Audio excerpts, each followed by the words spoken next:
Dan pemirsa, untuk memantau bagaimana kondisi terkini di lokasi ledakan, sudah ada jurnalis Berita 1, Johan Gardiola, dan juru kamera Singgi Nugroho yang siap melaporkan. Selamat siang, Johan. Ya, Johan, bisa Anda gambarkan saat ini bagaimana kondisi terkini tempat Anda melaporkan? Silakan. Ya, selamat siang Ando dan pemirsa Berita 1. Memang pada Jumat pagi lalu, tanggal 12 September 2025 telah terjadi ledakan di kawasan Jalan Talas 2 Pamulang, Kota Tangerang Selatan. Dan saat ini kondisi terkininya kami ingin menunjukkan kepada Anda di mana ada sejumlah rumah yang ikut mengalami kerusakan total akibat dari ledakan tersebut. Dan bisa Anda lihat dari layar kaca Anda, ini merupakan 3 rumah yang mengalami rusak total atau roboh total, yakni rumah dengan nomor 15, 16, dan juga 17. Dapat Anda saksikan bagaimana kerusakan yang terjadi akibat ledakan tersebut, bebatuan, puing-puing, dan juga masih ada sisa perabotan yang tersisa di area ini.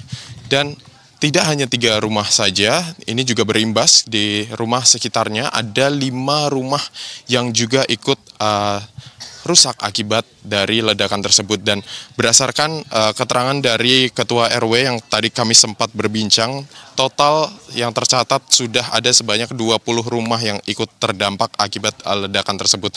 Dan inilah kondisinya terkini bagaimana ledakan tersebut mengakibatkan sejumlah rumah di kawasan Pamulang ini menjadi hancur lebur, dan tentunya ada korban dari peristiwa ini. Tercatat ada 6 orang dewasa yang ikut terdampak atau menjadi korban, mengalami luka-luka, dan juga ada 1 balita yang ikut terdampak. Dan kami juga bisa mengabarkan bahwa saat ini korban tersebut 3 orang dewasa sudah dilarikan ke RS Tarakan untuk mendapatkan proses pemulihan dari rumah sakit, dan juga 3 orang dewasa lainnya juga dibawa ke RS Hermina, dan juga sempat 1 balita tersebut dibawa ke rumah sakit tetapi saat ini sudah kembali dipulangkan. Sementara Ketua RW juga menyampaikan bahwa kurang lebih ada sebanyak 16 kartu keluarga dengan total 54 jiwa yang ikut terdampak akibat peristiwa ini, dan puluhan warga tersebut telah dievakuasi ke musola terdekat yang ada di sekitar sini, yang jaraknya tidak jauh dari sini, untuk mendapatkan fasilitas yang memenuhi kebutuhan mereka. Dan dalam hal ini pemerintah Kota Tangerang Selatan melalui BPBD telah menyediakan dapur umum dan juga fasilitas-fasilitas untuk memenuhi kebutuhan para warga yang ikut menjadi korban dalam hal ini, mulai dari papan,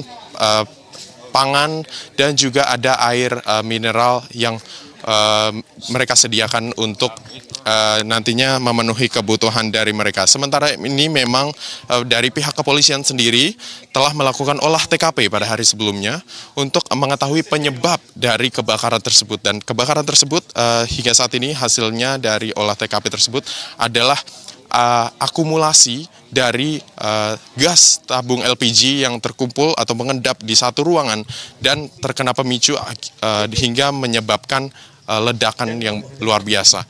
Dan hingga saat ini kondisinya memang sedang dilakukan pembersihan. Tadi kami sempat melihat sejak pagi tadi warga sekitar atau warga setempat bekerja sama, bergotong royong untuk melakukan pembersihan untuk supaya nantinya ini bisa cepat diproses. Sementara demikian, Ando. Baik, terima kasih Johan Gardiola dan Singgi Nugroho atas laporan Anda langsung dari Pamulang, dan selamat bertugas kembali. Salam sehat selalu di sana.